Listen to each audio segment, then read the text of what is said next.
तो दोस्तों सुबह सुबह मुंह में ब्रश लेने के बाद मैं चले गया ड्यूटी में। सामने ही बारात घर देखने पर मुझे शादी करने का बड़ा मन हो चला, पर शादी के लिए कोई कन्या न होते हुए मैं नाराज हो गया और खैर छोड़ो कहकर मैं दाल और चावल की ओर टूट पड़ा, जो कि बहुत ही शानदार था। रोज की तरह ठेके को ओपन करने के बाद मैं चला गया सीक्रेट रूम पे, जहां लोगों ने अवैध रूप से लाई गई सब्जियों को छुपा कर रखा था। ठेके में सेहत को मस्त बनाए रखने के लिए लोग कीड़े वाला सूप पीते थे, जिसमें विभिन्न प्रकार के कीड़ों को मिलाया जाता था और उसे बड़े चाव से पिया जाता था। ठेके में मजदूरों को गेम खेलकर प्रसन्न किया जाता था। कुछ लोग मूंगफलियां तोड़ने का भारी भरकम जैसा काम अकेले ही करते हैं और बोलते हैं यह काम सिर्फ मैं ही करूंगा।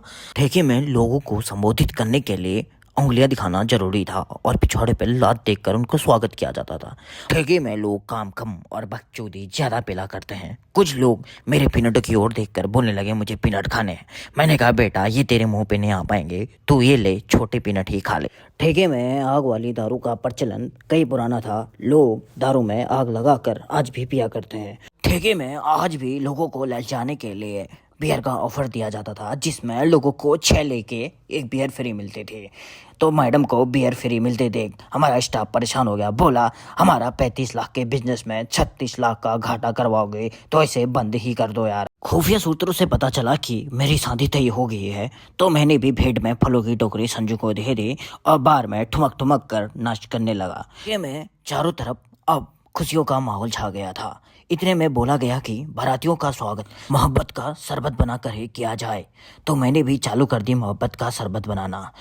बारातियों के लिए खाने में बड़ी बड़ी परातों में खाना लग गया था और बारातियों के लिए सीक्रेट पासवर्ड था बोलो चुबा केसरी।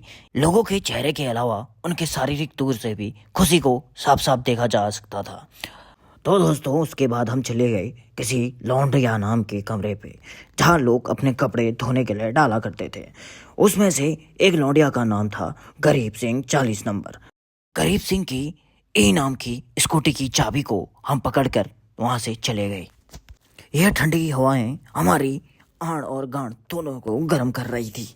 ठेले वाले भाई को जैसे ही पता चला उनके शहर में कोई व्लॉगर नाम का शख्स आ चुका है, तो भैया शर्म से अपना मुंह छुपाने लग गया। मैंने पूछा कि भैया आप इतना डरते क्यों हो? बोले ये व्लॉगर आते हैं, बकचोदी करते हैं और मेरी लेके चले जाते हैं। और भैया ने मुझे दे दी खाने की थैली। कुछ ही देर में हम मियाँ खलीफा नाम की बिल्डिंग पे पहुंचे, जिस पे देखा कि लिफ्ट में बड़े बड़े छेद बने हुए हैं। मैंने भैया से पूछा भैया इतने बड़े छेद किसने बनाए? भैया बोले ये जॉनी और मियाँ के प्यार की निशानी है। यह सब देख के मैं भावुक हो गया और भावुक में ही मैंने लोगों के लिए बहुत सारी गांजे वाली ड्रिंक बना डाली। ठेके में काम करने वाला स्टाफ भी अब बियर के लालच में सिक्का अटकाने को आमदा हो बैठा। यह सब देख के मेरा मन भी हो बैठा एक सिक्का तो मैं भी डालता हूँ। मैं खुद ही अपने जाल में फंस गया और मैंने अपना सिक्का गवा दिया, जिससे मैं आवरा बावरा कावरा हो बैठा और मैंने रेस्टोरेंट बंद करो के नारे दिए।